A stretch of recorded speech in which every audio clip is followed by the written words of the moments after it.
Good afternoon, everyone. I want to welcome you all to this NERI seminar on behalf of myself and Lisa and all at the NERI, and to thank our panel members who are here today. Thank God, fiscal policy in Northern Ireland is as exciting a subject as it appears to be, but obviously we have the consultation out for the multi-year draft budget. And so myself and Lisa thought it was a good time to have a discussion, but also based on a paper that we finished at the end of last year. I think in light of the draft budget and hoping it does become a final budget or wherever it goes in the end, I think we were very conscious that we wanted the debate and discussion about the draft budget and the consultation to be as deep and meaningful as possible. And so I think in terms of some of the issues we want to bring up and talk about today can sometimes seem a bit too deep or a bit too academic, but I think, and hopefully as we talk briefly through the slides here, we'll show that they really do inform what people will be talking about when they're talking about responding to the draft budget. So myself and Lisa are just going to go through some slides quickly summarizing sort of what we have in the paper, and then our panelists are going to come up and give their opinion, and we've designed this in a way to bring people who have worked and been discussing and are currently working in this area, because we want to have as broad a discussion on these issues as possible. So we'll kick off, then we'll have our panelists, and then hopefully time for a bit of Q&A afterwards. But to begin at the beginning, so and not to start off too depressing a note, but it probably is. Coming back to 2023, when I think Northern Ireland had its most recent budgetary crisis, we were looking at a situation there where we had no devolved executive, and we hit up against the buffers and into a 300 million overspend in terms of the budget for Northern Ireland. And this was quite correctly billed as a crisis, and at the time connected in many people's minds to the political situation that we found ourselves in, and instigated us towards restoring the executive. We come to 2026. The executive is restored, is functioning. We have a draft budget out for consultation, and we have a restoration package from the UK government all before that, and we have a 400 million overspend. We have, if you weren't to be ungenerous about it, taken the crisis of 2023 and adjusted it for inflation. And I suppose where that leaves us is to say, well, how did we get back to where we were so quickly? And to say that there are clearly underlying pressures here that have not been adequately addressed. They're not going away. And in order to kind of get some sort of perspective of this, we need to look at where we came from in order to know how we got here. So this is just looking at Northern Ireland's block grant for current expenditure since back to 2009, 2010 in nominal and inflation adjusted terms. And I think one of the things we tend to forget, because of what happened to public expenditure during COVID and the sort of the explosion you can see here in 2020, we forget that if you take the 10 years from 2010, in real terms, if you take it up to 2018, 2019, we had a fall in real terms in terms of current expenditure. On the eve of the COVID pandemic, we had just regained in real terms the position we were in 2010. We saw a significant increase, obviously, in 2020, but even still, in real terms, by 2023, 2024, which is when we had our last budget crisis, we were still 3%, just over 3% ahead in real terms, in terms of our block grant spending. I think it is important to recognize that, because we sometimes talk very loosely about how generous public expenditure is in Northern Ireland. That may have been true at certain points in time, but it's difficult to look at that trajectory of public expenditure and think that there were easy times. And I think as well, it's important to put it in the sort of the regional context. So we can't do block grants by regions, because obviously other regions of the UK apart from England, Scotland, Wales don't get block grants. So looking at it is in terms of identifiable expenditure broken down for the regions, and looking at the increase that has taken place between 2009, 2010 and 2022, 2023. Northern Ireland has noticeably had the smallest increase of all UK regions in expenditure over that period of time. So we take ourselves then back slightly to 2024 and the restoration of the executive and the almost traditional financial package that accompanies these things at this point. And what was in that? An acknowledgement of the Barnett squeeze. I'll come back to that in a second. Short-term funding, one for public sector pay. I still never got over the fact that they gave us 1 year's funding for public sector pay, but we won't go into that.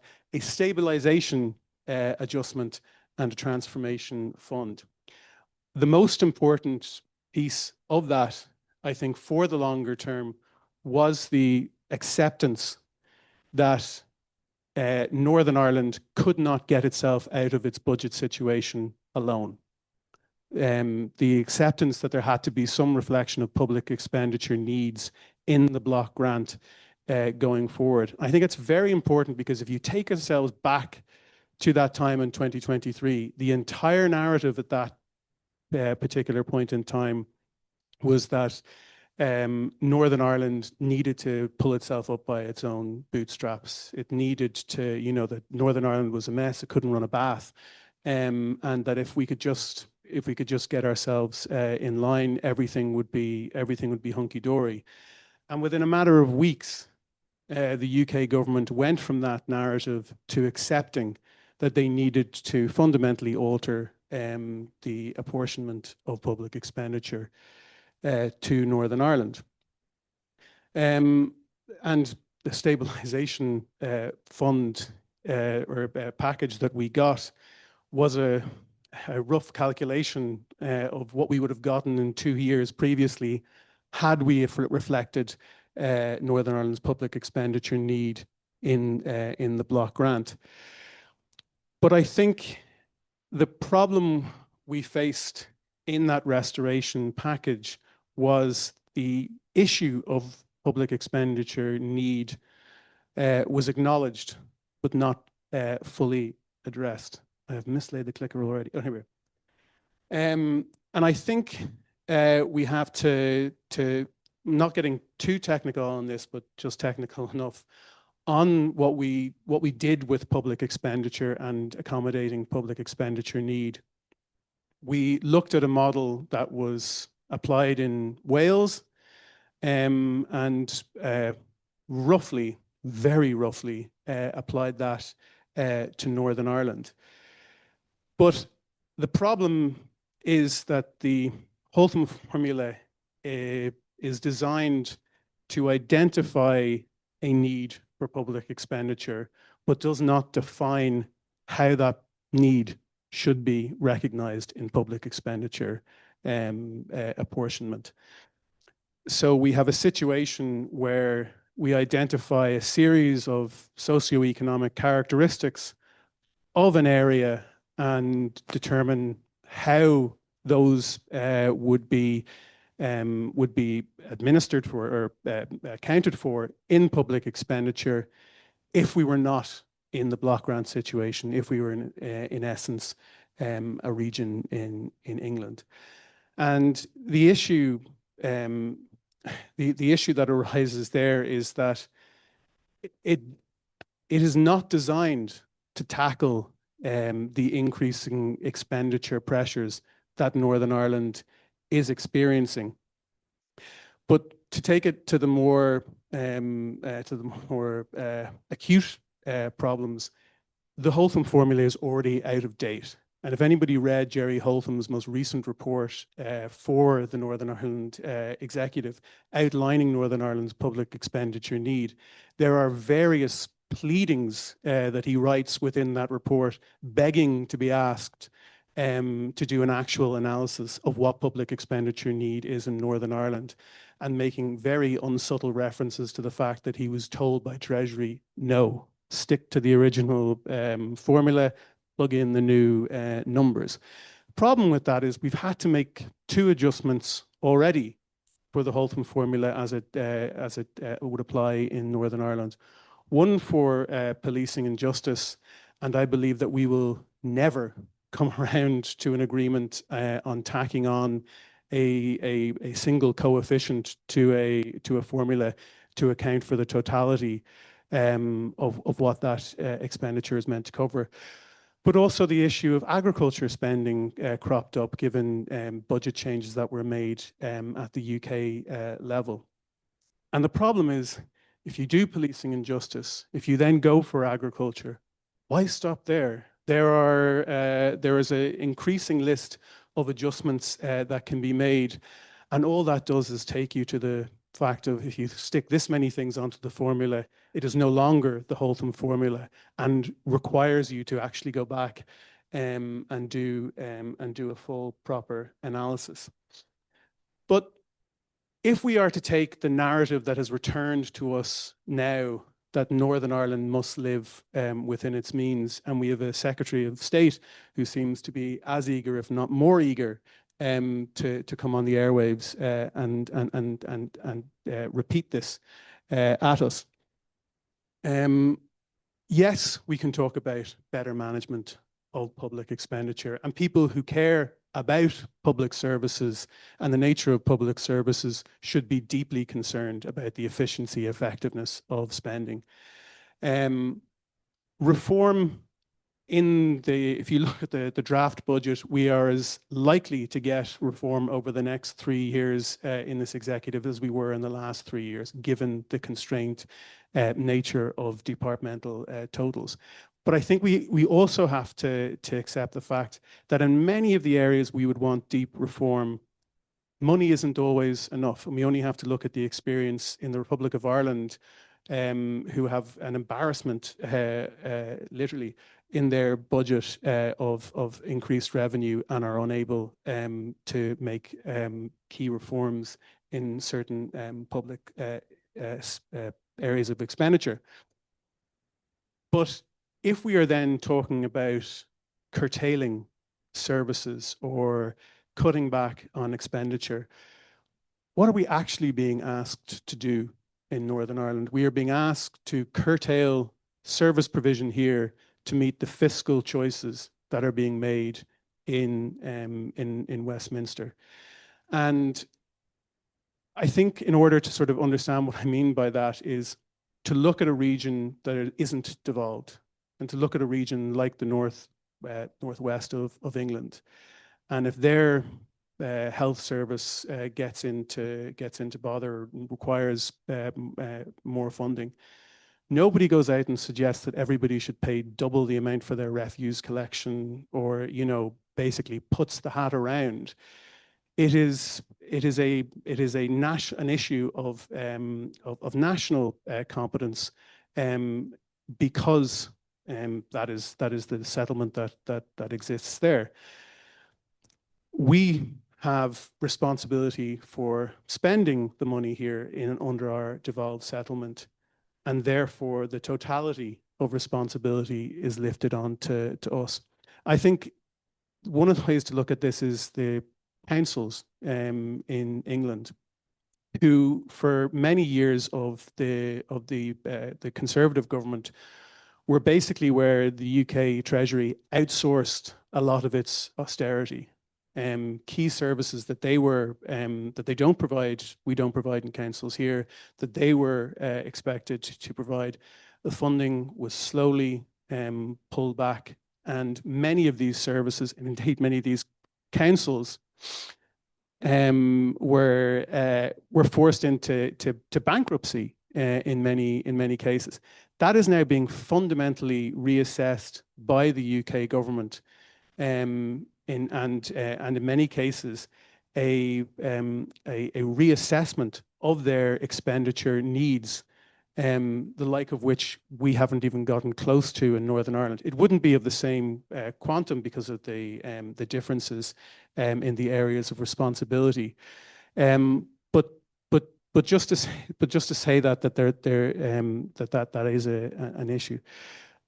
So if we're not talking about things on the expenditure side, then we have to look at the revenue side, and this is where I'll pass over to Lisa. Hi, everybody. Thank you. Yeah, so suppose whenever I entered into the debate in fiscal policy in Northern Ireland, it was in many respects related to a conversation that was beginning at that time, a renewed conversation, but in and around the concept of fiscal sustainability. And it was constantly talked about that, and I read myself into the literature and fiscal sustainability. But what I came to realise over a period of time is that most of what has been talked about in Northern Ireland wasn't fiscal sustainability, it was budget sustainability. And this constant obsession when it came to the budget cycle about reassessing expenditure choices, to the ignoring of the bigger fiscal picture, which is about the long run kind of balance of expenditure and revenues. Where it did situate on the revenue side was in relation to the declining net fiscal deficit of Northern Ireland. So that the net fiscal deficit was getting larger over time.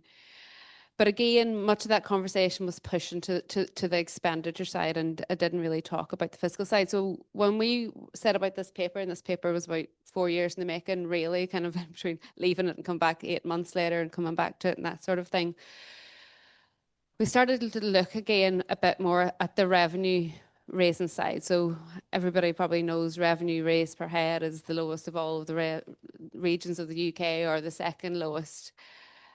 And that presents itself a bleak picture, but obviously that's a very blunt instrument, and many economic indicators are blunt in their first instance, and so we thought it was there was a necessity to start to look at where revenue is actually raised, and revenue is raised from individual taxes based on economic activity, to see where the revenue per head gap was actually arising from. Which taxes is this revenue per head gap arising from?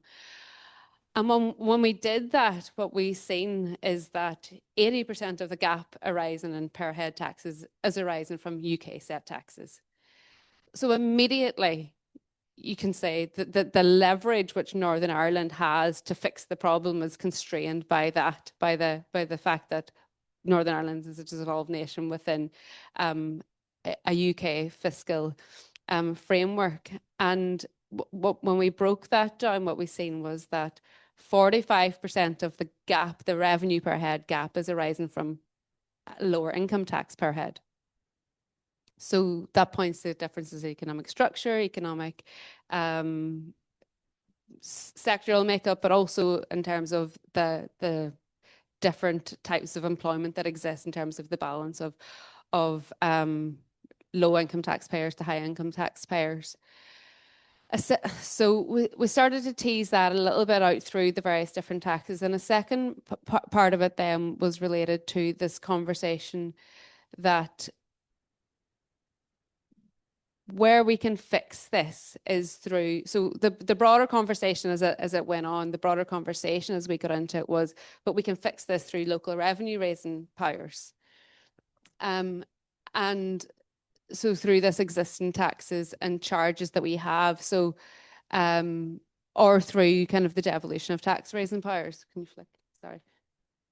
So to do that, we were kind of going, okay, well then, as a whole, as economic activity in Northern Ireland, as revenue raised per like as a proportion of GVA, the same or lower or higher than the UK as a whole. And when we looked across the average, what we can see is that on average over long periods of time, it's about on par. Revenue raise as a share of our economy isn't significantly lower than the rest of the UK. Then you get to this point where both economies, both Northern Ireland and the UK economy as a whole, are starting to uptick.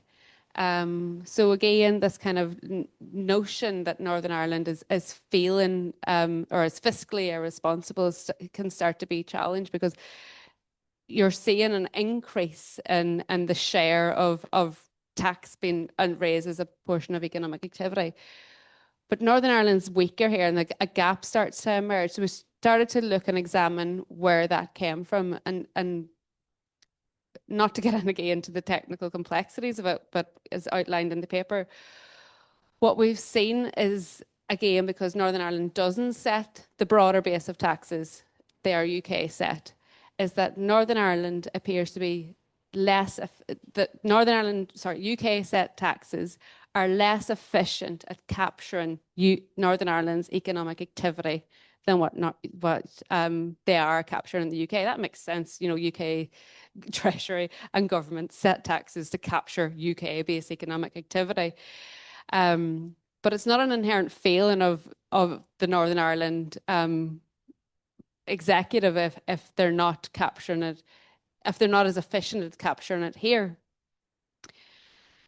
So second point, and I'll come back into the broader point on that, because they both interlink. So then the kind of broader conversation relates then to one broadly related to superparity, or areas within Northern Ireland where we have existing powers with which to raise revenue from.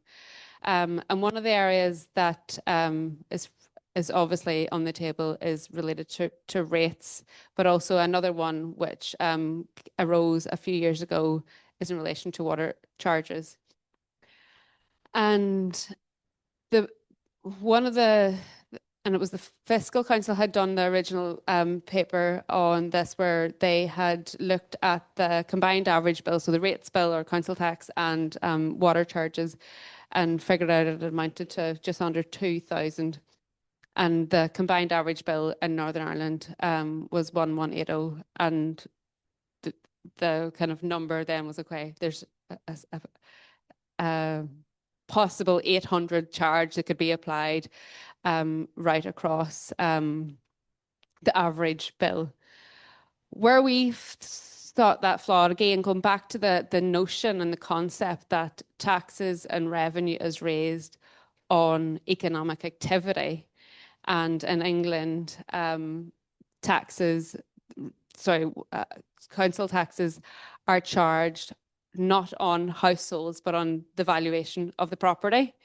And once we done that, and so we kind of combined, okay, if you done that, if you charged Northern Ireland in the same way, in a comparative sense to England, in that way, where would you get to? And what it shows you is that, yes, you would get a slight increase in the bill, but you wouldn't be getting to £800. That is a completely inflated number to the average bill, because Northern Ireland's property prices are significantly lower than the property prices in England. And I can come back to that again in the questions, because I am keen to get to the kind of the discussion, is that, so on the revenue raising side, it prompts the discussion then, okay, then, well, if we don't have control over where revenue is being raised on economic activity, devolution's the answer, because then that'll give us fiscal control over how to raise revenue, and we'll have greater control over that, and we can make it as really efficient to our economic activity.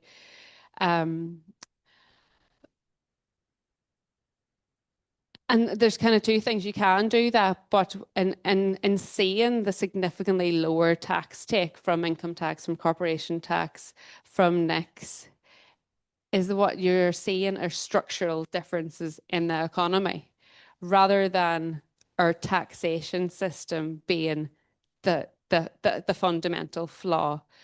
And our argument in the paper is that unless you can fundamentally change the trajectory of your economy, or to strengthen the structural balance of your economy, that there's significant risks in devolving taxation powers to gain a significant advantage or to be able to plug gaps in your overall budget. Because to do that or to achieve that, your economy has to be just as strong as the UK's, and to achieve like a net like increase, it has to be growing at a significantly stronger rate over long periods of time. And given everything we know about the rest, you know, the fiscal history, the likelihood of that happen would be very uncertain, very politically risky. And in this idea that the introduction of devolved taxes, while given greater enhanced accountability locally, and you know, one of the main arguments for fiscal devolution is given accountability to local politicians to be able to make local decisions, and within Northern Ireland, it doesn't create additional fiscal space necessarily without fundamentally changing the economic trajectory. It gives more responsibility, but for far more of the risk. And unless you can be assured that over the longer term, that your economy can grow, you probably shouldn't be jumping on the bandwagon of fiscal devolution. And I suppose our argument within the paper was that fiscal devolution can be part of a package, but you have to start from fiscal sustainability. And that depends on the establishment of a framework that reflects and recognises the structural differences of the Northern Ireland economy as a starting place, but also a fiscal framework between Northern Ireland Executive and the UK government that recognises those asymmetrical shocks, and gives protections for those. And then just to close, yeah, so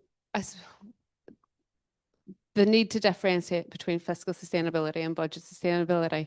The reason and the why I think this is so important is because we have this conversation about budget sustainability, and like we're all here today because there's a consultation out in the budget and all of this. And we have this on an annual basis, and we have the conversation about the sustainability of Northern Ireland's public finances in and around the budget. And it's in and around departmental budgets, and around departmental plans, departmental bids. And it's all very departmental and silo-based rather than based on what was that programme for government that we wrote 2 years ago, and what did that say, and how does that relate actually to any of this? And this disconnect. And fiscal sustainability is the one that links to the programme for government. So you have long-run intentions for this place, and how are you going to have enough money to meet the spending obligations of all of those commitments that you want to have? Budget sustainability is like running on a hamster from year to year and saying, you know, how small can you make that 400 million, and you know, how much are we running over it next year, and kind of this continuous cycle. But ultimately, the Northern Ireland Executive on its own will never be able to deliver fiscal sustainability. The Northern Ireland Executive is part of the United Kingdom. It's part of a fiscal union, and that's by design. It's not a choice. The limitations of devolution make that so. And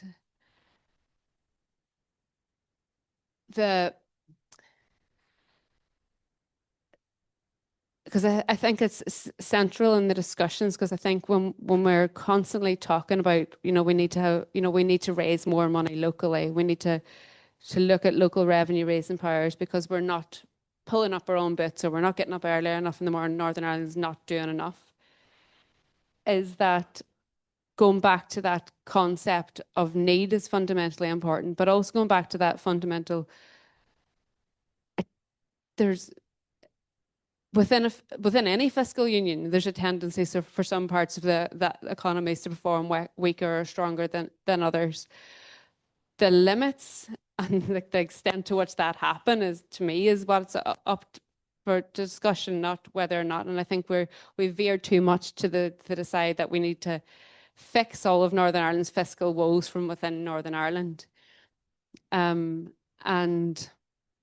yeah, and I think if that's where we end up, and if, you know, the UK government kind of washing of its hands and saying, you know, over to you guys, you fix it. If that's what devolution is, I think it's ultimately doomed to failure. And we're going to hand over now. We're going to do like let David Sterling is going to come up and speak first. And then we're going to go to Jody and then to Sam. So you can either come up and speak at the mic, or you just want to sit and speak. It's up to you. I think just happy enough with it. Yeah.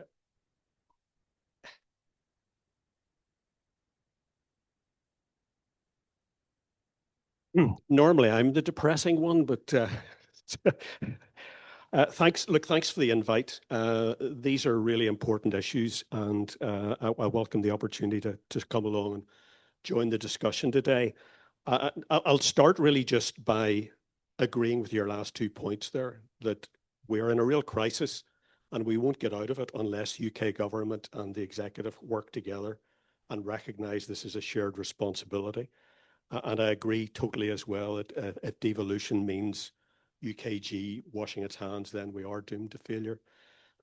I agree, Paul, with your analysis. I will not comment. I'm not an economist, and I'll comment on all the points you were making about future fiscal sustainability, other than to acknowledge we are in a really difficult place and things need to be fixed. Just to put that in context, it's 6 weeks to the new financial year. There's no budget in place.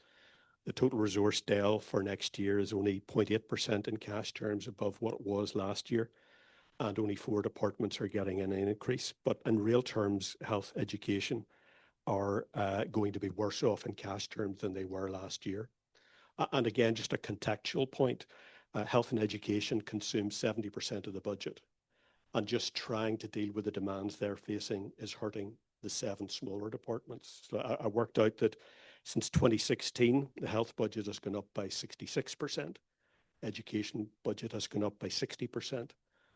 The Justice Department has only gone up by, I think, 20%. And the Economy Department has only gone up by around 22%. So the 7 small departments that actually all have a very important role to play are being starved of funding. The problem next year is largely due to the end of the stabilisation funding. And I think, Paul, you were absolutely right to say it's quite crazy that money was put in to stabilise and then a cliff edge was faced with no means of sort of compensating for that particular problem. The departments, well, particularly health and education, are overspending this year. Treasury is putting in, it's not a bailout, it's a £400 million loan. So 80 million is going to have to be paid out of next year's difficult settlement already. And I think it's likely to be more than 80 million. Just you can't avoid the conclusion that public services in Northern Ireland, as currently configured and as currently financed, just are not sustainable, are not affordable. And you know, finding a solution to this is really of critical importance. Looking at your proposals, I would have to be slightly pessimistic that the Treasury is going to come up quickly with a radical new approach. The Barnett formula has been in place since 1979. It was put in as a temporary measure until they come up with something better. And they never have changed it because it has worked reasonably well from the Treasury's perspective. The finance minister, the finance team did do good work on getting a fiscal floor agreed at £1.24. That definitely was an achievement. And certainly the Treasury will argue that Northern Ireland is now getting enough to meet its needs. I think you could definitely argue that that is not the case. It's interesting that Scotland and Wales, when you look at it, are actually getting more than their assessed level of need.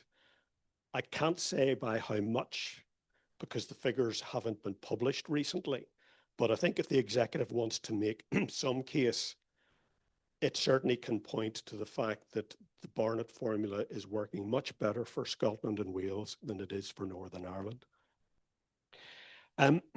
You mentioned, excuse me, you mentioned Holtham, and clearly a lot of work has been done. It is limited in the way in which you described, but I think Jerry Holtham has pointed out that a full needs-based assessment, these are his words, would take years and substantial resources. So again, I think this is something that's necessary, but I don't see any immediate silver bullet coming along. Looked at from a Treasury perspective, they're in a difficult place at the moment with very little room to maneuver. They are loath to increase taxes anymore.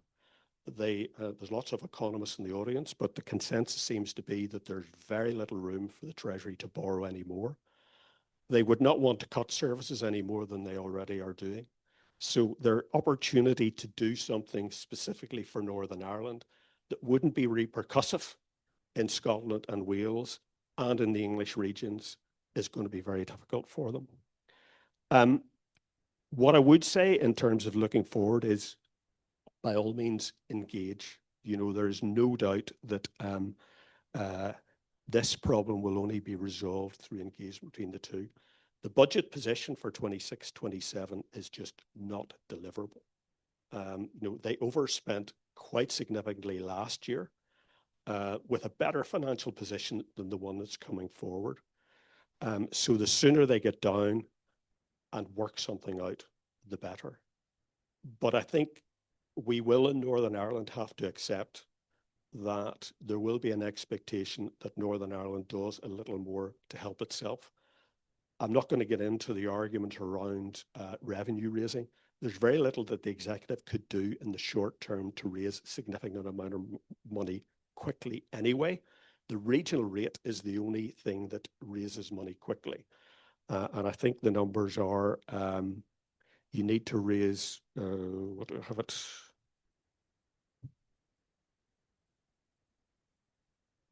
Yeah, I think you need to raise, I have a number somewhere, but the opportunity to raise significant amounts of money through the regional rate are pretty limited.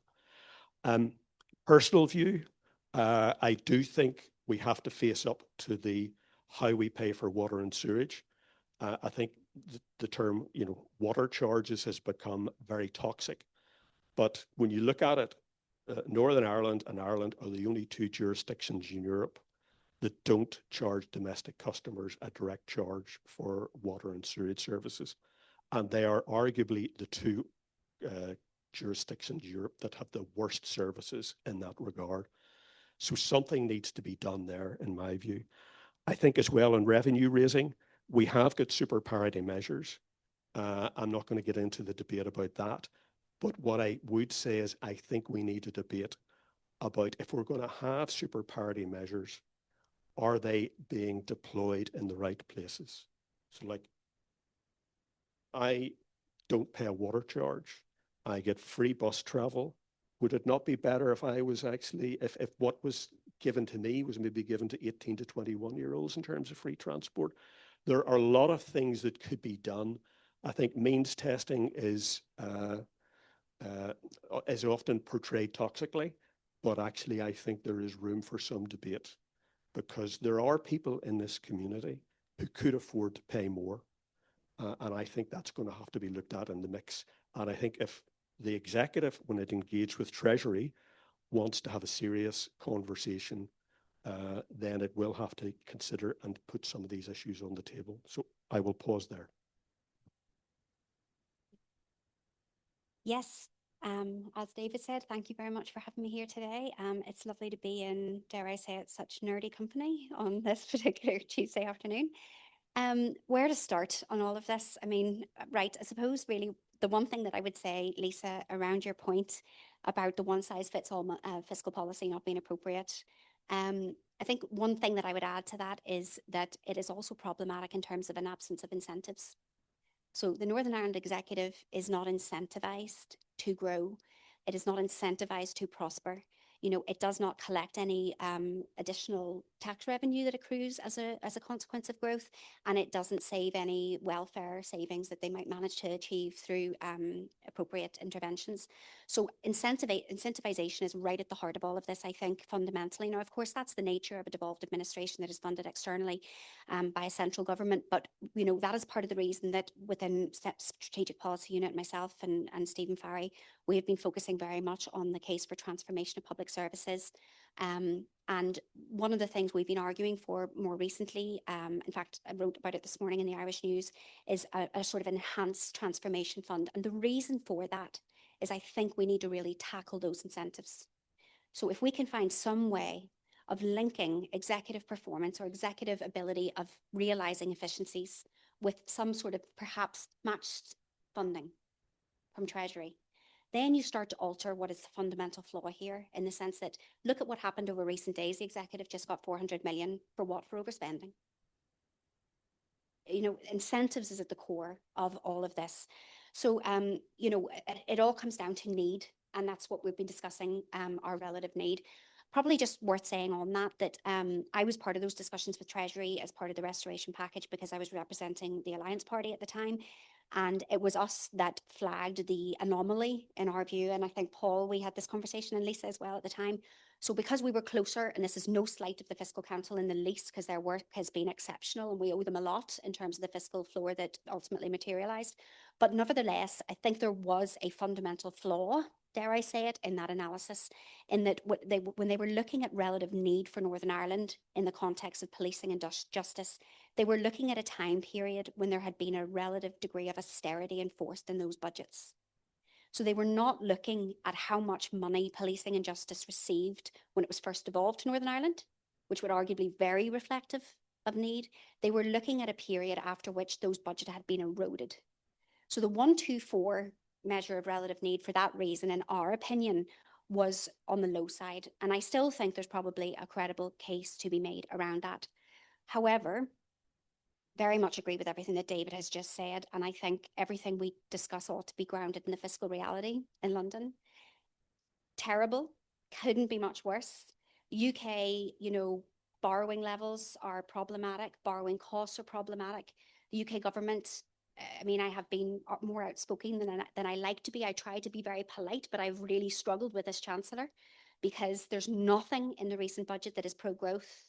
There is nothing that is going to drive any more favourable outcomes in terms of public finances. So the UK government, unless they can really pull something out of the hat, are in a real bind. They'll be worried about their credit rating. They'll be worried about their cost of borrowing, and they ought to be. So more money for Northern Ireland is just, within that context, most unlikely. Now, there is one big caveat to that, and that is that this is just my own personal opinion.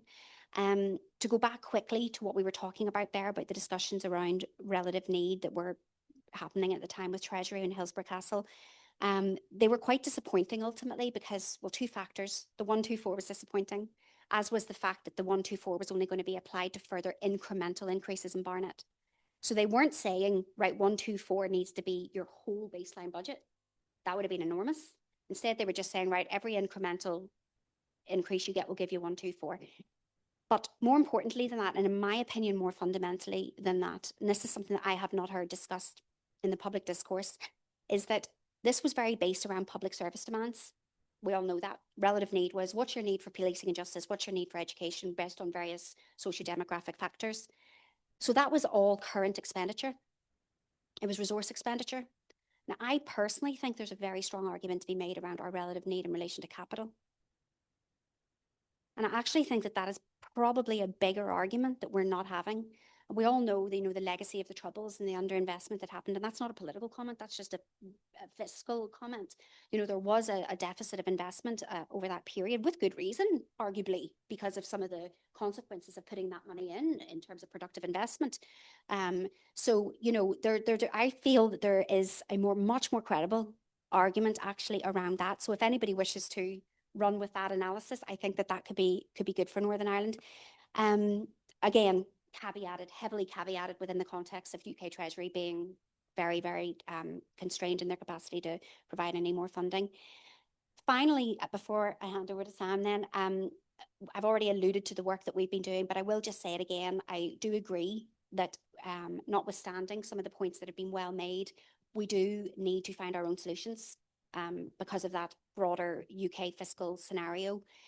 But I don't think that that needs to be done in isolation. And this is why, again, I just know from those discussions with Treasury, and I have to be honest, I'm with them.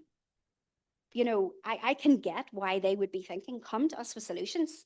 Stop coming to us with your problems. Stop coming with your begging bowl. I mean, I don't think that that's unreasonable in the sort of broader perspective of what they have provided. So I do think there is a credible case where the executive can come forward and say, look, we have demonstrated successfully transformation in this area, for example.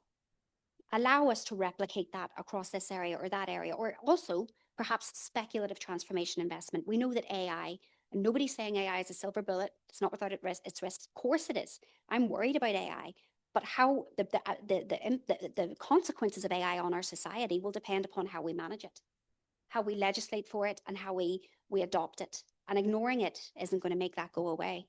In fact, ignoring it will likely be very much to our detriment. So I think that transformation for me, doing more with the money that we have, I'm not saying it's easy, and it's particularly difficult in a very fiscally constrained environment. But I think if the executive is smart and goes to Treasury to say, enable us to enhance transformation efforts, match fund us. And in order to do that, I think quite rightly, they might have to give up some, and this will obviously be very contested, but some autonomy perhaps along the way, whereby, I mean, the 400 million they've just received, a conditionality of that is the open book exercise. The Treasury wants to see our accounts. Of course they do. You know, and we can't expect it to have it both ways. So I think with a bit of creativity and a bit of acknowledgement of UK government's constraints, we can carve out a better trajectory for Northern Ireland. But, you know, it's as complicated as we've all already alluded to.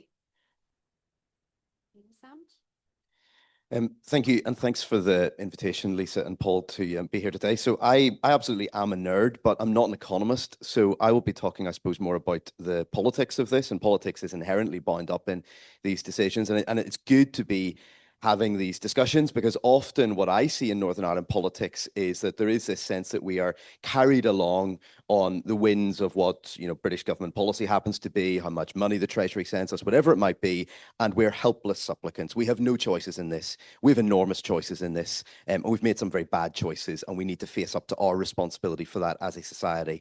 The traditional view of the Treasury is that it's hard-hearted, that it's pretty callous, that it wants to cut incessantly. That's not irrational. There is a good argument for having a part of government that's constantly questioning government spending. Ultimately, it's public money, it's our money, and you need to have somebody who is doing that. My view of the Treasury in terms of how it interacts with Northern Ireland, certainly in the period that I've been working as a journalist over the last 20 years, is that it's been far too soft with Northern Ireland. So it talks very tough, it doesn't act tough. We've just got this 400 million supposedly as a loan. It's not a loan. It's been written off. They keep pretending it's a loan. A few years down the line, they will, you know, quietly do a deal. And there is this perverse incentive for the parties to run up big bills, knowing that they ultimately don't have to pay them. And I know that it can be too reductive to simply say what we do as householders or as individuals is replicated by government, but it's not entirely improper as a way of understanding what is reasonable behaviour here. There is a situation whereby Northern Ireland is very generously funded. The chart that was there, I think, at the early part of the presentation from Paul, I think went back to about 2019, if I remember correctly. If it went back much further, it would show much more generous increases to Northern Ireland. So, I mean, you can do lots of things with numbers. I don't think anybody seriously disputes that Northern Ireland doesn't get a heck of a lot of money. £32 billion a year now is being spent by Stormont, more than at any point in the history of Northern Ireland. It's gone up above inflation over recent years. Are the outcomes getting better? No, they're not in many areas. We know that. We see that quite literally on the roads. We see that in hospitals. We see that in places that really matter. I was really struck by a line from John O'Dowd when he announced as finance minister this proposed 3-year budget, or whatever it is, because it hasn't actually gone through the executive.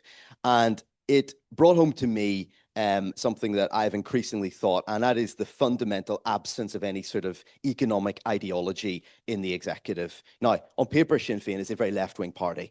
I'm not saying whether that's right or wrong. You know, people have their views on these things, but the traditional left-wing view is pretty straightforward. You tax the rich when you need to raise money.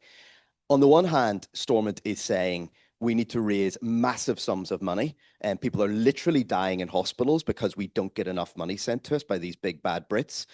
And on the other hand, they're saying we can't really make anybody pay any more of any significant substance. Yes, we're putting up rates by 3% for businesses. And isn't that interesting? Sinn Féin, left-wing supposedly finance minister, is putting up rates by less for businesses than he is for householders. Householders going up by 5%, but ultimately very modest increases, given that we pay much less than in other parts of the UK or Ireland for that matter. But in this budget proposal, there was this line from John O'Dowd where he said, any spending increase in one area will inevitably mean a reduction in another.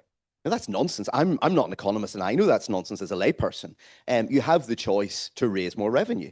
I entirely agree with what Lisa says, that the sums involved, and what David says, that the sums involved are not going to be astronomical. We're not talking about billions that are going to be raised locally. Of course not. But could there be millions? Absolutely. Could there be tens of millions? Absolutely. Could there be hundreds of millions? Possibly, if they really wanted to follow through and they genuinely believed that this money was necessary.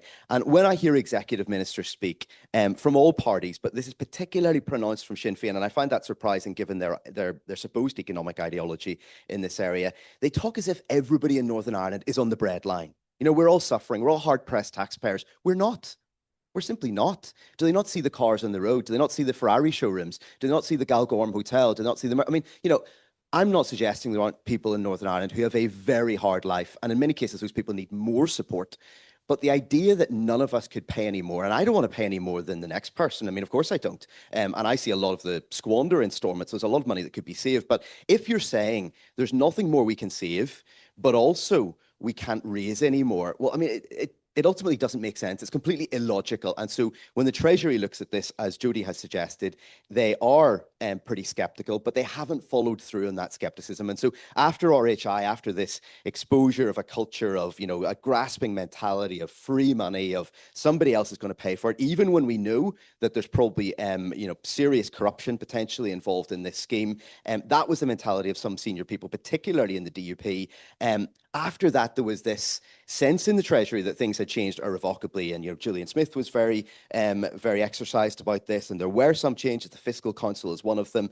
This open book exercise is good, but I don't think we really need it. We know that the money is not being well spent. We see that from the Northern Ireland Audit Office. We're not doing anything about it. The Northern Ireland Audit Office just a couple of weeks ago published a very damning report about the state of the Northern Ireland Civil Service, and in that I was really surprised, even as somebody who follows this quite closely, to see that the spending in the Northern Ireland Civil Service has gone up from 2019 from about, and I'm talking from memory here, I think it was 870 million in 2019. It's now at 1.3 billion, and that's before they factored in a 10% increase. Has the productivity, has the output of the Northern Ireland Civil Service improved in that period? I think, and I think their report backs this up, in many areas it has not. There is a serious problem. You talk to any politician from any political party in the executive, they are very critical of the civil service. And that's not to say there aren't brilliant civil servants doing brilliant work. Of course there are. But a lot of those people will also tell you that they're absolutely browned off with what they see in aspects of that organisation. So just coming to a close, I mean, I think that the Northern Ireland Civil Service, as one example of the broader public sector in Northern Ireland, is an example of an organisation which doesn't need more money, it needs better leadership. And it needs more clear-minded leadership. If you think back to what happened, and I know that there might be a criticism of me saying this in terms of saying, look, you're sort of very, very much zeroing in one tiny little area of the public sector. We're talking about billions of pounds here, massive numbers. This is ultimately not significant. I think there's a danger in that analysis because we need to look at the small things to understand how replicated across a massive organisation there are these problems. Look at what happened to the former Chief Vet of Northern Ireland, Robert Hughey. He cost taxpayers millions of pounds in a settlement, the biggest in the history of Northern Ireland, because he was involved in driving out of her job a female vet, a good public servant who was doing her job, who had concerns about animal health, who had concerns about public safety in terms of the integrity of the food system. And ultimately, there was clear evidence that he had a conflict of interest. He had authorized the expenditure of public money to appeal a judgment in which he was the person who was suffering. Ultimately, what did the civil service do? They brought in, I think it was PwC or Deloitte or one of the big consultancies. They paid them 100 and something thousand pounds to, investigate this. A court had already investigated it. It was clear what had happened. At the end of that, they said, what we're going to do is we're going to make more rules. We're not going to enforce the rules that we have. We're going to make more rules. What happens to Hughie? He retires on his pension, on his, on all of the great terms that he has as a public servant, and nothing ultimately was done to him. What does that say to other public servants? And so I think, yes, we're talking about a couple of £1 million, £3-4 million ultimately, if you extrapolate that out in terms of all the legal fees and all the elements of that. But there is this difficulty, I think, of not facing up to the responsibilities we have as individuals. I obviously am outside the public sector, I don't work there, but as a society, we have a responsibility for this. And so if we want better public services, it's not credible to simply say we need more money. And ultimately, I think the evidence is clear, it is not going to fix it. Thank you very much. I was going to say I might just reflect on some of those comments before we go into the Q&A, and Lisa will jump in as well if there's something obvious.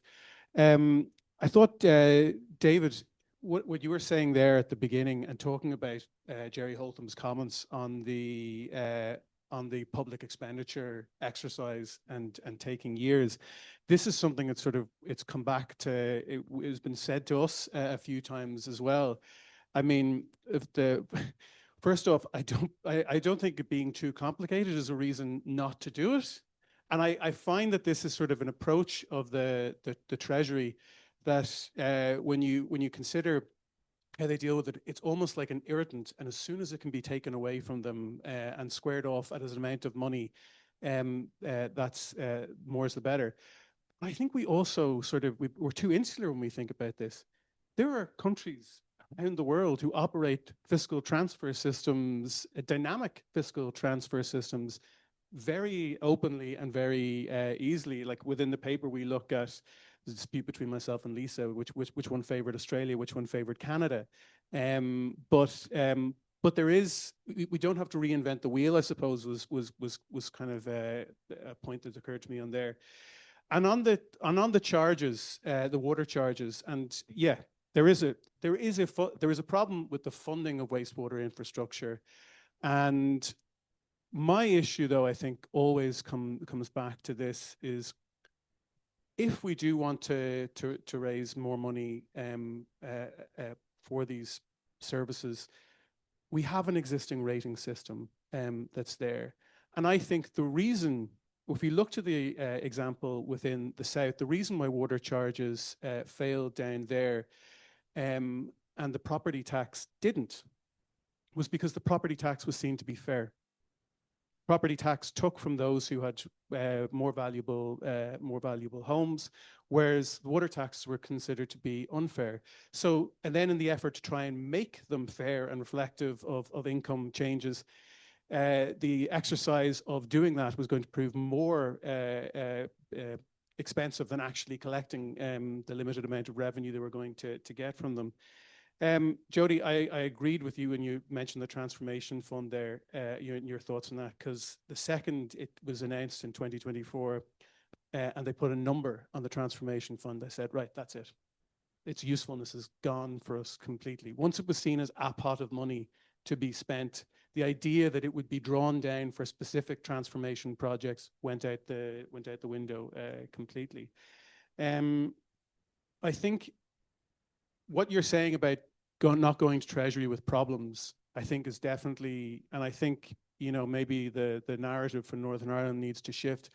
If I were to go to them with solutions, it would be to go to them with a redesigned fiscal framework for the entire of the UK and a breakup of English regions, and say, if you want to fix this, don't do it at the edges, do it from the beginning. Sam, I thought your question, I mean, you are right in terms of we are at a 400 million budget deficit for this financial year because we simply committed more money than we knew that we had. My fear is, though, that the problem for ministers here, and looking at what the 3-year budget implies and the pressures that are there, when the task seems impossible, people's effort levels to tackle it just go through the floor. But I thought your point there, because this one does come up when we've talked about rates and water charges, and people say there's plenty of people in Northern Ireland who could pay more. I won't ask for a show of hands in the room. But this comes back to the fundamental point that Lisa was talking about when we're pegging revenues to the activities that they are levied on or the assets that they are levied on. If we can find some very generous clatter of middle-class people in Northern Ireland, positively giddy to pay more money, why are they being asked to pay more money, and an equivalent clatter of middle-class people in Liverpool aren't being asked to do the same? And that, to me, is a sort of a fundamental issue, that if devolution becomes a punishment mechanism, that if these things are only foisted on the local population because they have devolution, that nobody is going around to vast swathes of England that are possibly, facing even more dramatic public expenditure crises than Northern Ireland. Nobody's going around there and saying, well, what are you guys going to do to fix this up? And they say, oh, God, that's nothing to do with us. That's all at national government level. But we're the sops. We took on devolution. We have taken all the responsibility and with limited powers to make any effective change. So we all end up in these tiny spaces because we're at the edges, whether it's on rates or it's on what we can squeeze in terms of entitlements or in public services here to try and wring out these savings. And the rest of the vast majority of the UK population is swanning around doing nothing. So that's, unless Lisa wants to.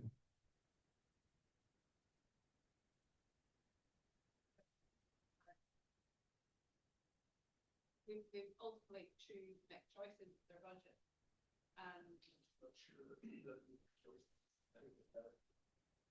yeah, but that's why I think this session was around budget time about how we're spending money, which department, what fundamental issue, and we should be having this conversation when we talk about the program of government, because that's when we make choices.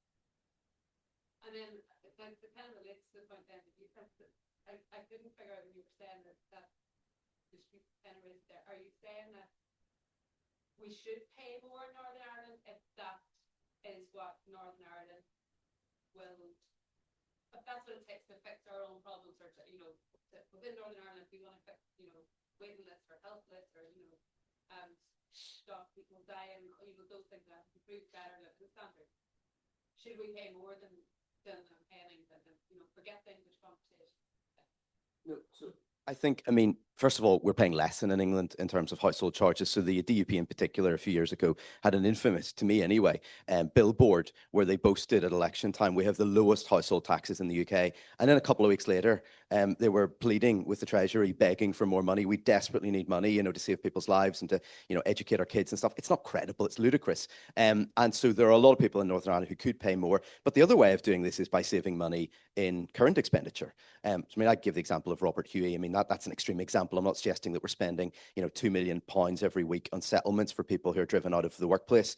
But as a tiny example of this, and you add all these up, there's a danger of looking too narrowly and thinking, well, that's not very much money. We had a story in the Belfast Telegraph 2 or 3 weeks ago that there has been £5 million spent since Stormont returned on press officers. Now, I interact with press officers all the time. Some of them are brilliant people. It's a really important job. I'm not suggesting we don't need press officers. Do we need 46 at Stormont? I mean, there's no real debate about this. It's just a given that whatever we spend absolutely is locked in, and then we need all this extra for health and for education and for whatever else.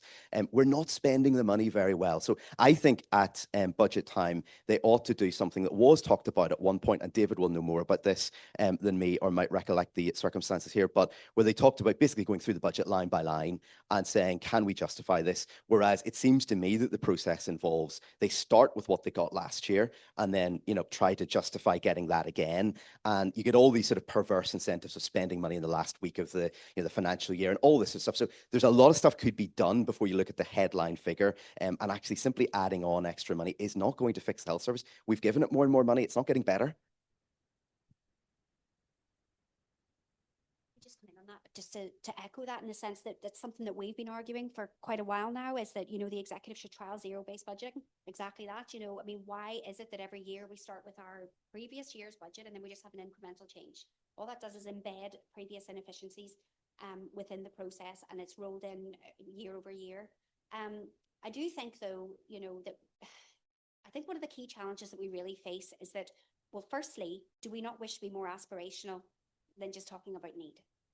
Is that really what we want to be about? This is our level of need. This is, you know, so I think, how do we shift the dialogue back to what I was saying earlier about, you know, coming to Treasury with our own proposals, with the initiative of driving this place forward?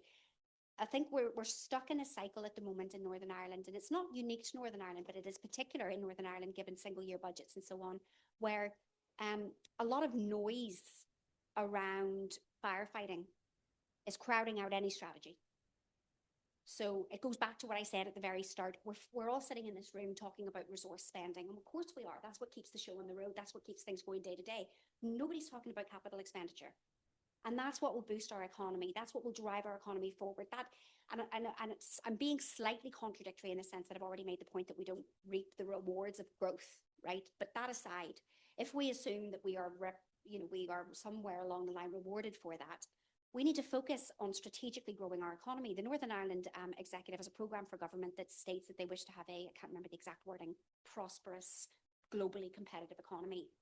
Yet we're not investing in wastewater infrastructure. All our capital projects are delayed. And all we're talking about is the resource spending, the day-to-day stuff to keep the lights on. So it's completely counterintuitive.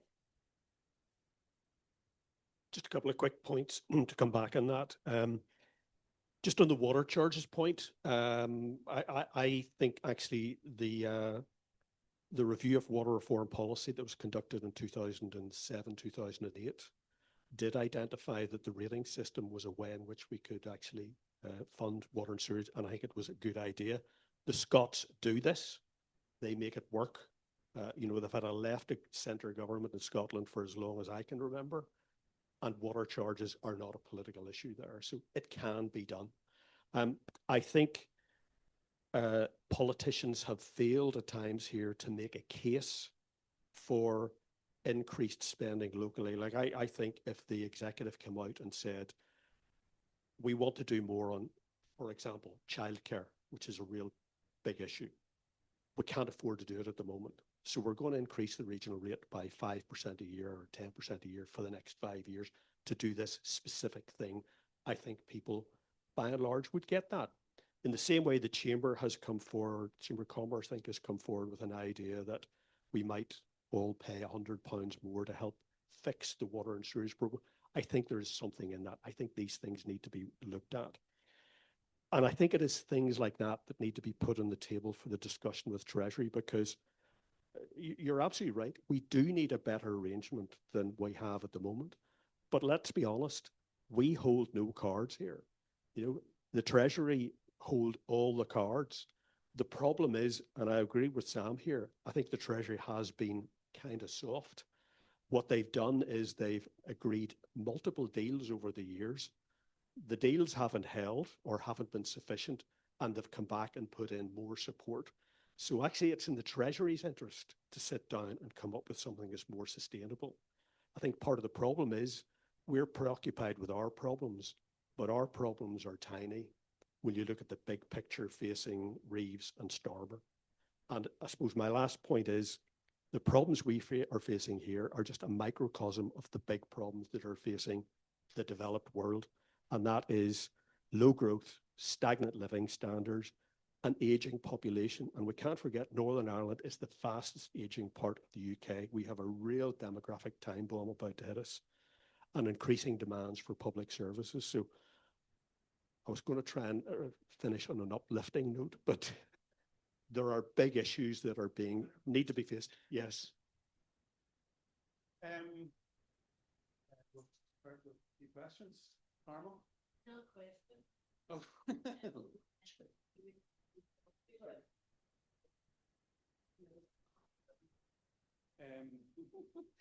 So just don't. It's hard to be concise. Sometimes it's good to come along and listen to people you fundamentally disagree with, just to get your blood boiling. But and there is so much that I disagreed with from the panel. It's hard to know where to actually start. I think the fundamental starting point is this weird acceptance that the Treasury in London, you know, have a finite pocket of money that, you know, means that they're broke. Their strictures are their own. They've set their own fiscal policy, and it's wrong to say that they don't have enough money or that, you know, the world economy is bleak and all that.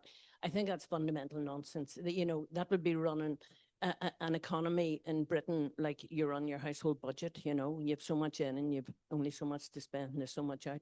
So I disagree with that as a fundamental starting point.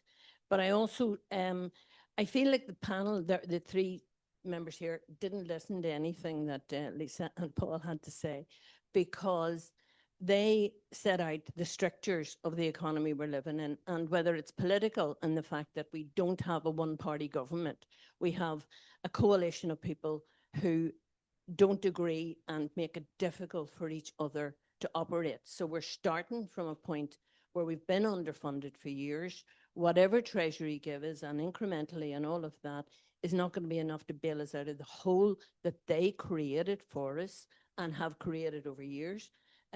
So the idea that the government we have is failing because they're not spending their money right is a bit like Heaton Harris saying you're all fiscally irresponsible and it's all your fault. We know that's not the case. As to should we pay more in means testing and all of that, universality is cheaper than means testing. The amount of time you spend collecting and enforcement and more admin, more civil servants, maybe Sam, to collect and means test. I think we have to understand that, you know, the majority of the people here probably can't pay more, and what you can raise from the people who can is negligible. The points that Sam raised about the civil service, I'm not surprised, and I'm not here to defend the civil service at all, but to say the civil service is responsible for this and the fact that they're spending more money than they did in 2019. 2019's spending was immediately after the VES scheme, where the Treasury, where they used 210 million of the RI to get rid of 3,500 civil servants, left the place in a crisis as a result of that. And, you know, there's been firefighting happening ever since to try and get out of that situation. 1-year budgets and all of that. So I'm not surprised to hear the digs at the civil service, but to suggest the civil service who don't get a chance to make the political decisions are responsible.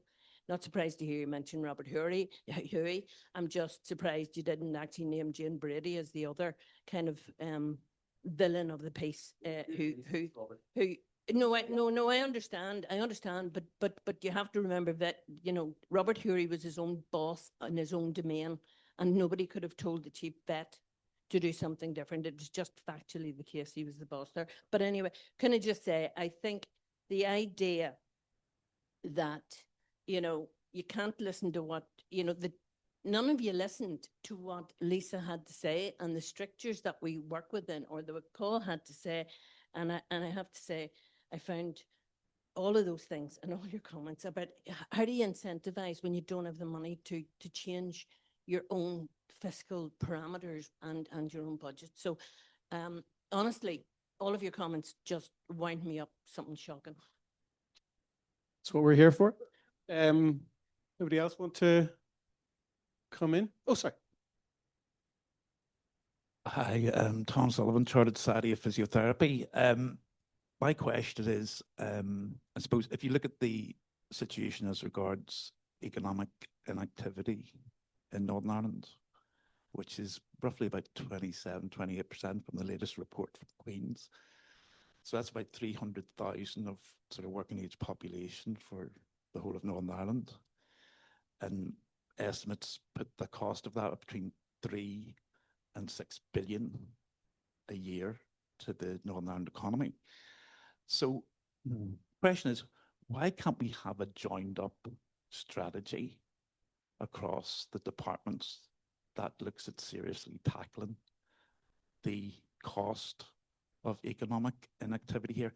Just recently, the Department for Communities had a consultation on addressing disability and workplace strategy, and they didn't mention rehabilitation in it once. So how are they going to get people back into work without a joined up approach that includes their colleagues in the Department of Health, in the Department for the Economy, and includes employers? So what are the impediments to do that? We don't need Westminster to have a joined up coherent strategy for that. So what are the impediments to Northern Ireland Executive doing that? Are they political? Are they systemic? Or are they both? One more. Thank you. Thanks to all the contributors. Unlike Carmel, I found myself in agreement with much of what you said, but I think we can disagree agreeably. Hopefully, I think we all have the same purpose. Hopefully, in mind, there was lots there that I found. I mean, budgets are ultimately about trade-offs, and I think we haven't had those trade-offs until now. And I think the choices are becoming so sharp, and that's probably part of the reason why we're here at the present time. We can tell a lot about an economy by the profile of tax revenues, and Lisa's touched on some of them.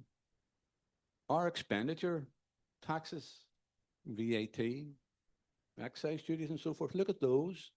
We're above the UK average, which tells us for such a poor place, as a proportion, we spend a lot of VAT revenues proportionally go back, and excise duties, which gives you an indication of the spending power. So we may be near the bottom of the league table when it comes to income, relative income in the UK, but in spending, we're closer to the middle. If you look at other things, stamp duty, Northern Ireland, the majority of stamp duty last year, I understand, came from second homes, the purchase of second homes. So I think when you get into the detail, it's back to that point, which I agree with. You know, we have one of the most subsidized middle classes in Western Europe. I work with colleagues who are paying huge fees for their kids in England for education to go to a so-called decent school, 25,000, 30,000 a year. And it's not Harrow or Eton. For good schools here, we're paying virtually nothing. So that manifests itself in a number of ways. I suppose the last point we could make is on the issue of relative need and the 1, 2, 4 and so forth. The reason why that relative need is so high is because we haven't reformed the things that drive it. So justice, does anybody think of a good justice system? If you've been in the court system recently at all, if you've been a juror, the health service for people aren't getting the care that they need, and the mortality ages and so forth like that, because we haven't reformed. So the issues, to my mind, is more about the quality of public expenditure than the quantum. And I think that's something which is within our, I mean, if Stormont can't change it, we want to Stormont back and devolution back. If it can't make those differences, why is it there? I disagreed with David. At this point, he said we've no leverage. We all know we have leverage with the Treasury, but it's an area we don't want to go to. That's the leverage that we have every time we had a political crisis. And we definitely don't want to go there. Want to reflect on some of the comments now? We'll take a few more questions, or I think people have questions. yeah. Okay. John Feely, Labour Party, Leitrim. So I'm a bit of an outsider, but I'm still I'm reflecting on the time I worked here in the late 60s in the chemicals industry when Antrim was booming. And one of the reasons I have a grow, needless to say, for the north as well as my own area. And it saddens me when I see what has happened. Looking at the industries that have closed in the 70s, 80s, about each year, about I have some figures, 11,000 jobs at the max, closed in the 70s, 14,000, 80s and 90s. And some very good industries. So that's why I like the concept of transformation. I can always look at the back and see what the hell happened here. This place was booming. Now, Carrickfergus wasn't exactly the nicest town to live in, but I enjoyed it in its own way. But the employment was colossal then. And now I reflect back into I was a member of the Northern Ireland Labour Party, and I'm now a member of a party that's on the verge of collapse as well as in the South. But I'm hoping that won't happen. But some of the comments you see, in the South, would you seem to be in the situation that we were in 2011-12? Water charges, don't remind me about those things. But we managed to get property tax in against a lot of opposition. And I didn't mind letting water charge go as long as we held out the property tax, even though I had a lot of votes. You must remember, the left in the South are probably the most unusual. The only, well, I won't say any only party, most of the left-wing parties vote against any increase in the property tax. Now, I can't understand that, but that's it. So where to go? I would have thought what's keeping us going, of course, is the corporation tax. We have a deal. How long that deal is going to last, I do not know. It's a tax deal, and for a left-wing or someone who's supposed to be left-wing, it's galling to have to say that our total health budget is depending on the 26 billion we're getting from the multinationals, mostly American. Now, you should be getting a bit of that too, let's be blunt, but I'm not so sure how long we're. So if you look at our model in the South, I'd be worried. But transformation, it struck me. That's the bit I was very impressed in you there. And I would have thought a model like Singapore, you're in a great position here.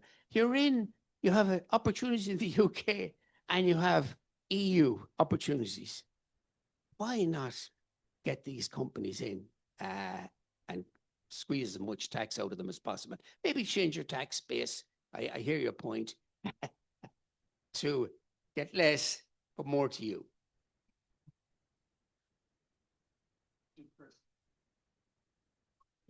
Jim McCusker, retired trade union official. I'm retired over 20 years, but one of the things that depresses me is the attitude of the British Treasury. And when I was particularly active, was during period of direct loan, period of direct rule. And my impression of the British Treasury is governments come and go, but there's a Treasury culture which is maintained, and that culture is anti-devolution.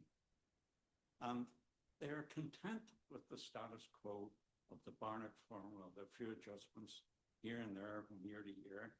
They're content with that because they can live with that, but they're not seriously interested in genuine devolution. And particularly I would ask David, am I being too depressive about all of this? Take one more question. I just want to bring up something that Sam raised and just agree with them, and Jody touched on it as well. We've talked a bit about transformation, but it's just a buzzword for what I would class as waste and cost saving. I had worked 30 years in the private sector before I moved over to the dark side of the public sector, and I have seen in the last 6 years the most monumental waste of money that you cannot imagine, and it's blind to everybody. The waste of money through all of the public sector, across health, across transport, across every bit of it. And until we latch on to the fact that there is so much to save, without even giving people the incentive of the transformation fund just go get value for money, because you're not getting it. And I try to tell everybody, because I'm now a bit of an old man, I try to tell them, it really is your money, because the tax that we pay goes straight to the people who waste it. And until we stand up and realize that, you're never going to fix the problem. Because I think I read that of the budget, of the overall budget, 60% of it goes in salaries. So you've only got 40% to try and save if you keep handing out pay increases to people. So you've got to get on top of that 40%, otherwise you'll never, ever fix it. Okay, there's a lot in that, and a lot has been said about the civil service. I'm retired 5.5 years now, but I would still put in a strong defence for the Northern Ireland Civil Service, who have had to deal with horrendous difficulties over a long number of years. Yes, we could be better. Yes, there's a lot more we could do in terms of productivity and efficiency. But it needs it. No, I know you weren't. I know you weren't. But I was going to go on to make. I was going to go on to make a point that the civil service sometimes is sort of labelled as the problem in the public sector as a whole, and it's the civil service is what 24,000 people. There's 220,000 public servants as a whole. So, as I say, just I think we need to defend our civil service there. Just on Jim's point, it's an interesting question, and I think there is a sort of, I would have been working with the Treasury on and off over 25 years, and there would be a sense that, yeah, they didn't really like devolution. But I do actually remember back in the early 2000s when Gordon Brown was Chancellor and David Trimble and Seamus Mallon were Deputy First Minister. And at that stage, they were talking about commissioning a needs assessment. And Gordon Brown said to them, challenge Barnett and you will lose. And we never did at that time. So somebody else made the point that, yes, sorry, Alan, it was your point about we do have leverage with the Treasury. And yes, I would accept that. We don't have a lot of cards to play, but I'll go back to one of the points I made at the start is we face a crisis immediately, and we are not going to get out of that crisis. And again, picking up on the last 2 points on the slide, if the Treasury just washes its hands, we will present them an even bigger problem in a year's time than they're facing now. And if we don't sit down and agree something better than we have at the moment, then our citizens and our public services, which are already suffering, will be suffering even more.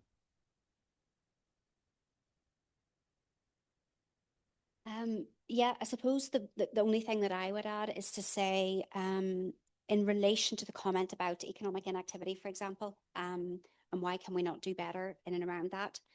I agree with that. I think that the transformation that I'm referring to, and I know it sounds like a bit of a buzzword, it is, maybe we need to come up with a better word, but I don't necessarily just mean efficiencies and savings. I mean doing things better, and that includes doing things cross-departmentally. So things like economic inactivity are cross-departmental. And one of the problems that I have with the PFG and with the current approach to the budget, etc., and it's not anybody's fault, it's just the nature of the system, but it's so siloed. You know, so whether you're looking at economic inactivity or whether you're looking at poverty, these are all cross-departmental issues. That's why I think transformation is actually so powerful, because I think if you can take a couple of really wicked problems, whether they be economic inactivity, poverty, and identify the policy dependencies, the different departments that they span. I was very disappointed the way transformation was structured as part of the restoration deal. We had been pitching for enormous transformation funding and as little as possible stabilization funding. Now, of course, what was required in reality was a lot of stabilization, and I do get that, but there should have been more conditionality. There should have been more transformation, you know, culture embedded and ethos embedded in that. Transformation is our only way out of this, in my opinion. We have to lean into it because public services, David said it at the very start, public services in their current guise and format in Northern Ireland are not affordable. It really is just that simple. So we need to find ways of doing things better. Unfortunately, the experience that I have had is that at the executive table, it says zero-sum game. So one minister getting a political success at the expense of another minister is actually, unfortunately, the reality of the way these things go, which makes it very difficult to target economic inactivity across those different departments. There's pitted interests against each other, and that is problematic, but that's the nature of our politics. At the same time, and this is the last thing I'll say, it's kind of paradoxical in a sense, because our voting system is so electorally identity orientated, I should say, that actually there's very little electoral risk for our politicians to get together and to do really difficult things. Unlike in other regions, Sinn Féin's still going to be at the table, DUP's still going to be at the table, but there just needs to be that leadership and that bravery to say, let's do some of these difficult things that we need to do together. Again, I just feel that transformation is where we need to really focus those efforts in order to carve out a better trajectory for Northern Ireland. Carmel, I think you actually enjoyed being annoyed by us there. So hope we've served some purpose. I mean, I think these issues are clearly matters of public interest. I certainly wasn't having a dig at the civil service. I think we need to be able to discuss this more rationally than simply saying something like that. The Northern Ireland Audit Office is made up of public servants. I think technically they're not civil servants, but they're basically civil servants. They were the people who went in, not me, not anybody in this panel. They went in and looked at what was happening and said there are massive problems here. Now, what's the point of having a Northern Ireland Audit Office and paying for it if we're not going to do anything about what they say? What they said the last time was a whole series of recommendations. The civil service said they would do them and they didn't do them. Now, you know, of course there are extenuating circumstances. Stormont was down, then it was up. I'm not suggesting otherwise. But the difficulty is that if we can't look at what we've got and recognize things that are staring us in the face as problems, they're not going to get better. Simply throwing more and more money or hiring more and more civil servants or whatever it might be is not actually going to fix things. And on your point about this being a coalition government where people don't agree on things, I mean, obviously that's right. It's a very messy system of government. It's all we're going to have. You know, whatever any of us think about that, that is the reality of the only way that you can govern Northern Ireland in the current era. What strikes me, though, about the Sinn Féin budget recently is that as the party that I think arguably has the clearest economic ideology on paper, they're a firmly left-wing party, they were not constrained by other parties. They didn't take this through the executive. This wasn't a negotiated compromise. This was their budget. And that is what they said. So they chose to have the poorest homeowners in Northern Ireland subsidise the tax bills, the household tax bills of people who quite literally live in castles. People who live in £2 million houses. Now, you can say there aren't very many of those people. There is a point of principle there. That might raise, £1 million, £2 million, whatever it might be. That pays for something that helps somebody who needs that help. And I think once we start thinking these are these huge sums and, it's not that much here or there, whatever it might be, it's quite dangerous territory. As the gentleman here said, there is waste. There's waste in the Belfast Telegraph. There's waste in Ulster University. There's waste in every organisation. We need to be open about these things and honest and try to confront them where it's very clear. The other thing, sorry, just finally that I would say is that I think one of the best decisions that Stormont has taken since devolution was restored in a tiny area is the plastic bag tax. Almost everybody now thinks it's a good idea. It's actually quite controversial at the time when it came in. I remember writing a story where Glyn Roberts was up in arms about it and shopkeepers weren't going to be able to cope with it and whatever. And it was actually Dathny Mackay who introduced it as a private member's bill. Then it was taken on, I forget by whichever department. It brings in, I forget, DOE, maybe 5, 9, 10 million pounds. It's a tiny sum of money in the grand scheme of things, but it performs a public good. These bags were blowing about all over the countryside. We were wasting things. It was bad for the climate. In a tiny little area, they did something good that was not sectarian. It wasn't tribal. It happened to raise a little bit of money. That was a sort of additional benefit. That wasn't the main reason to do it. Stormont has the power to tax almost anything beyond income, imports. There are a limited number of areas that are ruled out that are completely accepted under the Northern Ireland Act. But they have the ability to be creative. There are lots of things. You could target this at the people who literally live in houses over £1 million. I mean, if you want to, if you say you're left-wing and you want to do this, but don't pretend as a left-wing finance minister to say, I really want to do this. Hold me back, and you've got the chance to do it and you've no interest in it. That's what irks me. I'm not saying that because I think that's the right thing to do. I'm simply saying that, don't pretend that this is what you want to do and somebody's stopping it. Nobody in that instance is stopping it happening right now. We might just take the last quick questions and then we'll wrap it up. Sorry, thanks, Paul. John Patrick Clayton from Unison.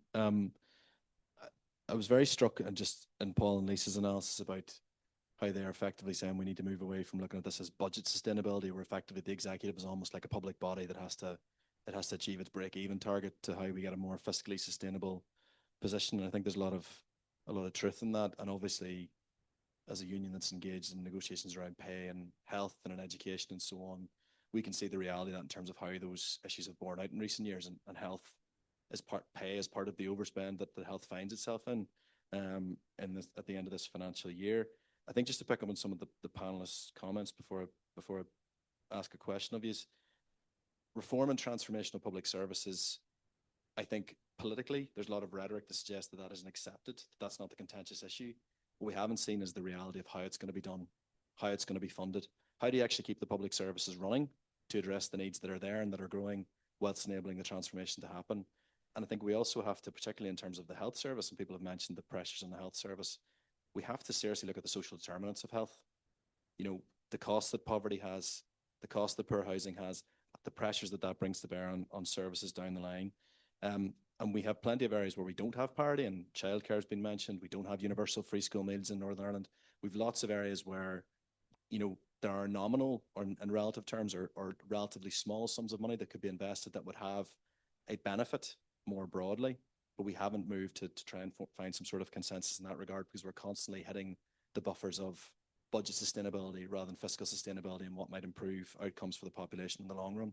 So I suppose in a sense, my question for yourselves is, how do you perceive, and for Paul and Lisa as well, how do you perceive that we shift the dial, if you like, across an entire executive, given the various different political ideologies that are there, that you can actually paint a coherent picture as to why we need the resources to address the public services we have as they're currently configured, and to make sure we treat people fairly who work in them, and we deal with what are recurring issues that are unexpected issues like pay, and how we have a much more consistent approach to that, whilst at the same time actually enabling transformation to happen in a way that's planned and that's agreed, rather than in the chaotic way, truthfully, which seems to be being undertaken at the moment. So just a small question for you, just to wrap things up. Thanks. Oh, thanks. Thank you. I was going to say it's a sort of devolved from a question into statement. I should say, just a more point of information based on my so-called career, that I started my career at Whitehall. And so and of course, more recently I've been teaching this stuff. So I've been seeing both sides. And I think there's a failure on this side of the RC to understand the Treasury. Nobody joins the Treasury to look at the figures of Northern Ireland. Okay, that's not why people join the Treasury. There's a real issue about the political economy of the Treasury. I think that, to be full nerd, I think two economists, given we're in a trade union building, to look at are two left-wing economists, Mansur Olsen and János Kornoy. János Kornoy, the Hungarian socialist economist, sort of driven out of Hungary to Harvard. And of course, he had the literature on the soft, hard budget constraint, which I think is really important. I think a lot of the problem in Northern Ireland is statements about what is a hard budget constraint, what is a soft budget constraint. There clearly are hard budget constraints. There are clearly also soft budget constraints. The other thing is Mansur Olsen, his great insight was the difference between costs and benefits.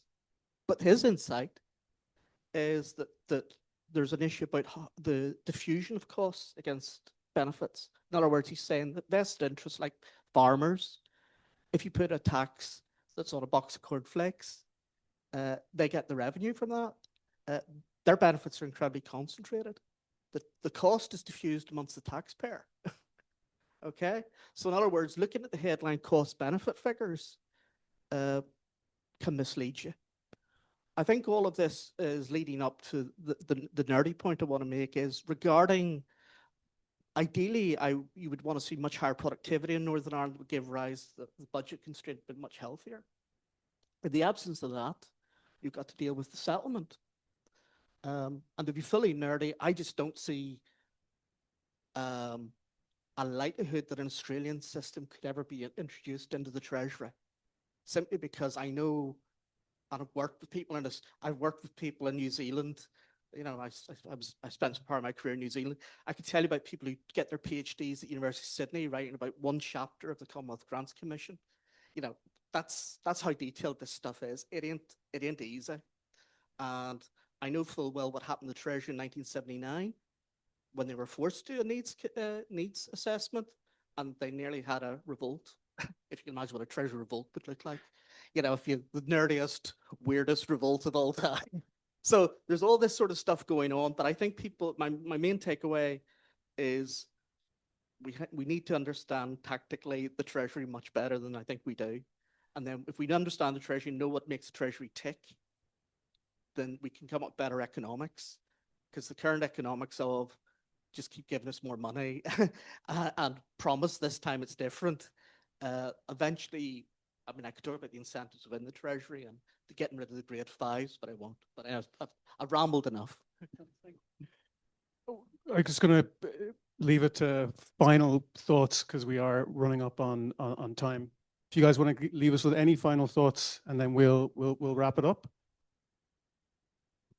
Just very quickly from me, because I think you asked a great question there, just about what do we need to do, if you like. My view would be the executive needs to sit down with the Treasury and say, we're not going to solve this problem overnight, and we're not going to solve it in a year. We're going to need 3, maybe 5 years to actually stabilize and create a sustainable solution to, budget and fiscal sustainability for Northern Ireland. But I think what the executive is going to need to do is going to need to sit down and produce a very coherent plan which sets out what needs to be done in all our public services to address the many problems that they face. And there needs to be some honest assessment about that. I heard I mentioned our demographic issue recently, and the education minister recently set out the challenge he's going to face with I can't remember, is it a 10+% reduction in the number of children in the next number of years? So the plan that goes to Treasury is going to need to be honest about addressing these issues. From the Treasury's perspective, what they would hopefully get out of this is a sustainable position where Northern Ireland isn't coming along every year with a crisis, an overspend or whatever. That might sound a little idealistic, but it's the only rational way we're going to get out of this problem. And so one quick last point as well. When was it better here? From my perspective, I can think of 2 occasions. Between 2010 and 2012, I actually think the executive functioned well. Why was that? I think you had 2 very strong leaders of the 2 large parties. You had a very clear priority because at that stage we were dealing with the outworkings of austerity. Our unemployment rate had gone from just below 30,000 up to 65,000. And there was a very clear focus at that time on jobs. And there was a programme for government. It was far from perfect. It had 80-odd commitments. But as a permanent secretary, I knew 4 times a year I was being called up to give an account for progress against the commitments that were responsible for me. And that was meaningful. That accountability was important. I don't see the same in the current programme for government. So I think that's something that needs to be looked at as well. The other time that I think it was better was for a short window in 2016 in the early autumn, whenever the 3 small parties had gone into opposition. We'd had the Brexit referendum result. Once the parties got over the shock of that, I did see the 2 big parties working together. It was only for a matter of weeks before RHI and other things brought it all down. But I think there's a lesson to be learned there from that. Yeah, I also, I suppose we'll just go back to the question that was asked to say that it's my personal opinion that there needs to be a single point of accountability for transformation at an overarching level. I know there's a transformation board and that individual departments have submitted their bids to that board, but there's no real sense, I mean, that's more a facilitation body and there's no real sense of encouragement of cross-departmental bidding and things like that. So it will not be popular because Treasury, the executive, the last thing the executive like is any sort of dilution of power or, control over things. But personally, I think if there was some sort of transformation advisory group that could take transformation out of its current silo, because essentially it is siloed into a fund at the moment, which is contrary to the notion of embedding it across the civil service. And the final thing I'd like to say is that I really enjoyed Lisa and Paul's presentation, and I'd like to thank you both for contributing to and facilitating the discussion. I think we need to see more of this in Northern Ireland, and I absolutely did listen to every word and read every word as well, so thank you both for that. Thank you, and I heartily agree with that. In terms of John's question about how we transform, I think that picking up on something that David said earlier, I mean, it's absolutely true that we're very limited leverage with the Treasury. But I think if you look at this from the Treasury's perspective, I suspect, as somebody who hasn't worked in Whitehall and certainly hasn't worked in the Treasury and hopefully never will, that they want this place to become less of a problem for themselves. I mean, they have an interest in this. And it is a problem. I mean, the fact that we keep coming back, say the executive keep coming back and asking for more money at short notice, that budgets aren't really budgets, they're kind of notionary things. You're expected to overspend, all that kind of stuff. They don't want that. I mean, it's not good. It doesn't mean we all, I think, can agree that there are serious problems with that. And so something which can help towards that is something that I think was starting to creep in the last time Stormont came back, but was quickly forgotten, or rather the parties then quickly disowned it, was this idea that they were getting this extra money, but they were going to have to raise rates by a certain amount in exchange for it. So it wasn't a free lunch. You were getting, yes, you're getting this. I think trying to address what I see as this perverse incentive that every time Stormont collapses, there's a huge reward for that effectively. They just write off whatever the past responsibility has been or whatever it might be.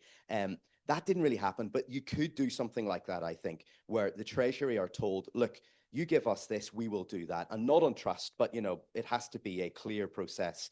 And if you look at what's happening with Gordon Lyons and welfare funding, there's something quite interesting happening there where he has now a secured agreement with the Treasury, or maybe it's with DFP technically, whereby the money that he claws back from benefit fraud in Northern Ireland, which is massive and increasing, I mean, the figures are pretty extraordinary, is in part going to be shared with the executive. So one of the lack of incentives there was that all of that money, if it was saved by Stormont, simply went back to London and they didn't see any benefit of that. Now, it ought to be a public good, I think, that if somebody is clearly defrauding the system, you do it because it's the right thing to do. But that's not the way politicians necessarily think. And so the idea that there's an incentive that you get some money that you can give to somebody who needs it and actually genuinely needs it, I think that has something in it, that there is a kernel of something there. The final thing I would say is this: I think that there's often been a lack of imagination in Stormont in terms of how they approach this. I think David is right that having fewer parties in the executive makes it easier. Now, ultimately, the system is the system. You can get into the executive with a relatively small percentage of the assembly seats. But if you had a situation, for sake of argument, where only the DUP and Sinn Féin right now, as the two biggest parties, were governing, while they don't agree in lots of things, of course, I'm not saying it would be easy, but there would be an imperative for them to make it work. And I think we did see that in the period that David's talking about just before RHI. David Gordon, I remember being brought in, a former colleague of mine at the Belfast Telegraph, as the sort of joint spin doctor for a joint message by these two parties, which was really extraordinary in many ways. He was being brought in as a political sort of SPAD type appointment because they wanted to actually do that. And it was the imperative of, if we screw this up, there is an opposition. We might lose power. And that is a very healthy thing in any democratic system, which we don't have. And the final thing I'll say is this: there are small little things I think that we can do. Some of this is too big to do at once. It's too overwhelming. And there was a point somebody made, I think maybe Alan, about how, or maybe, sorry, it was yourself, about how when ministers look at this, and particularly now that an election is in the offing, that they think, what's the point? I just can't fix this. So, I mean, if I was a minister, the temptation would be to simply run up a vast overspend this year, certainly if you were Mike Nesbitt, and go to voters next year and say, look, I did what I could. People need to be, have their lives safe in the hospitals. This is too serious. I'm not going to accept this, whatever. But ultimately, that's a ludicrous way to behave. I mean, you have to have some sense of budgets and some sense that it's ultimately going to be paid for. And so tiny little things, like, for instance, a vacant property tax, which they have in the South, small little things that actually often perform public goods, but also bring in some money. I think there's a lot that can be done there, and then go to the Treasury and say, look what we've done. Now you give us something in exchange. We are very much short now with Sam, Joey, and David.